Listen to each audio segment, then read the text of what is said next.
But we also produce a lot of content for ourselves. We have a rapidly growing YouTube channel where we talk about a lot of geopolitics and business stories. We make long form video essays on that.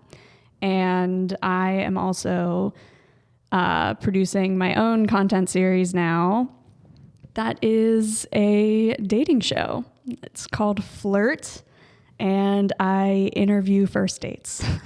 That is amazing. I think that this is fantastic because you brought this up and I was like, oh man, I think that's in the weirdest but awesomest sense. It's kind of on brand for you to like go through this. And I think it's because you were talking about some different parts of dating and having something centrally located that Pittsburgh has that's a little bit more us. I think is going to be a super, like, I'm so excited to see the outcome of this because I think it's going to be really fun. But outside of it being just, you know, what you were just describing, what else can we expect with it? Yeah, well, so I decided to make it because I have always thought that I'm the most awkward flirt. I'm awkward receiving flirts. I'm awkward flirting with people.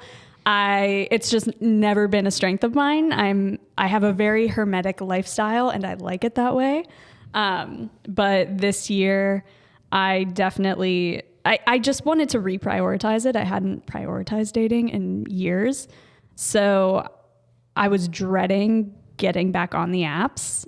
And I was like, well, how could I make dating exciting for myself? I was like, maybe a little creative challenge, throw some content in there. And it has been like the best, coolest thing that I could have done for myself. I somehow got very lucky with the guests. They're all awesome. Yeah. And we are in the midst of shooting now. It's going to be an 8-episode series and we have I have my 7th date today, actually. 7th date today. Yeah.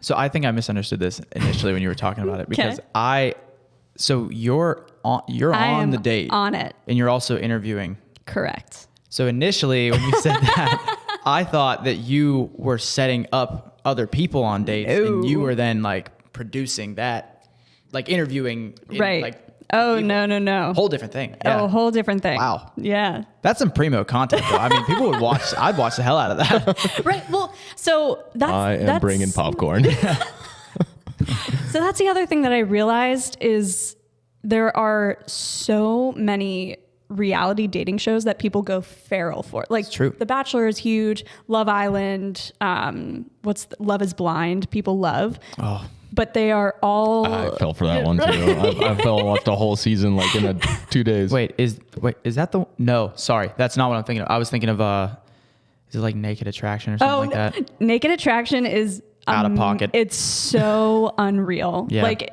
Britain, they get crazy. I thought there was no way that it actually was what it was. And no, it was exactly it's everything. That. Yeah, everything.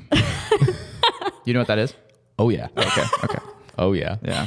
I grew up in England, so this doesn't surprise me. But also when I saw it there, I was just in England recently and I was like, all right. What is happening? Crazy. This is on normal cable television.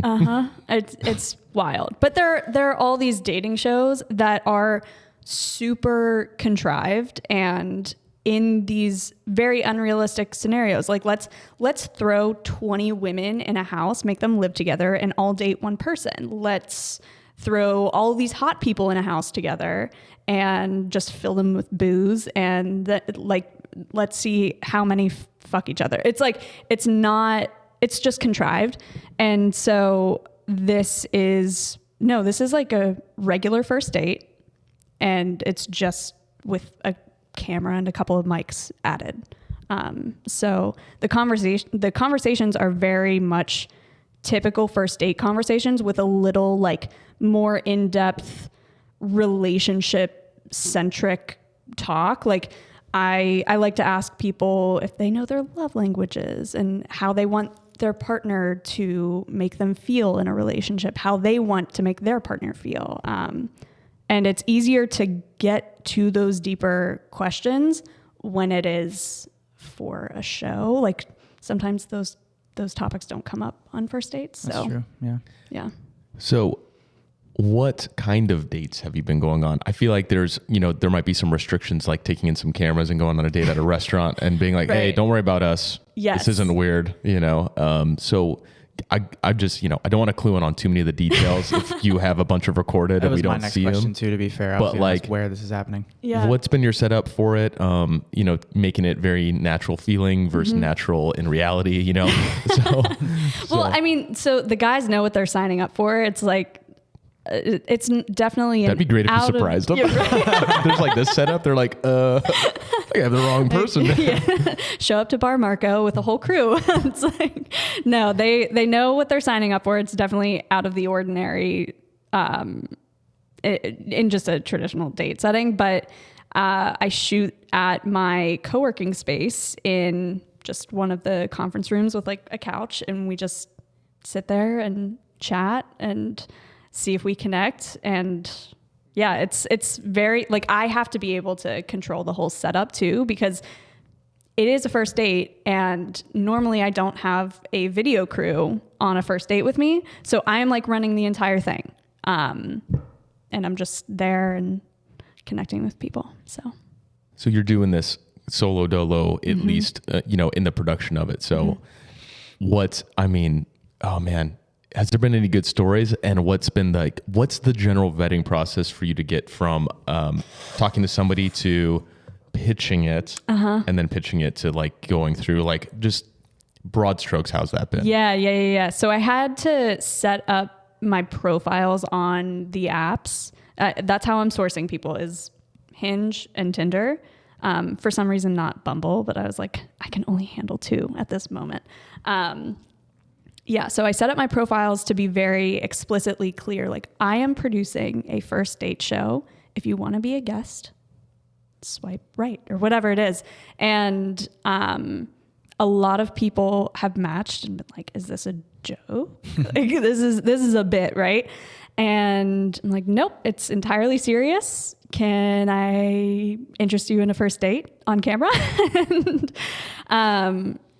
And so the vetting process is usually, it's been easy because a lot of people are just either fully out, they're not interested whatsoever, or they like don't actually read my profile at all and just send a sleazy line and about like one of the pictures. And classic just dudes being guys. Firing from the hip. Yep. So in that sense, it has been pretty easy to vet people. And a lot of people have thought that I am just doing this for the content and I'm not actually interested in dating whatsoever. And that's not true. I'm not having anyone on who I wouldn't like date in a regular context. Like I have to have skin in the game somehow. It's only fair. So yeah, that's a roundabout way of answering your question of like, how do you get guys on? I have people on who I am either interested, attracted to, and who are like doing it for the plot. There you go. Have you noticed a difference between like Tinder and Hinge? Like in terms of just like... So first message wise, yes. Yeah, I believe that. Yeah. All the grossest stuff comes from Tinder, but I've also had like some of my favorite guests from Tinder. So it's a weird balance. But there is definitely a difference. Yeah, it's crazy how that works. Because I mean, Tinder, I feel like was around. I mean, it was at the height of its popularity like years ago, like when I was in college, and so it's like 5+ years now. Yeah, and then. I mean, I think Hinge has always kind of marketed itself as being like the serious one. Right. And so you tend to get, I don't know, more depth with that one. Mm-hmm. It's been interesting because you can set your intentions on both of the apps. So sometimes people say like, I'm only open for short term or long term, or I don't know yet. Yeah. And usually if someone has I don't know yet in their profile, they are looking for long-term, like they want a deep connection, but the first date is so low stakes that it's like, yeah, I'll go on a dating show. Why not spice it up? So yeah, it's just interesting. Like, Tinder is definitely, I think, just thought of as more of a hookup app. Yeah. But I've met some really, really cool people on Tinder.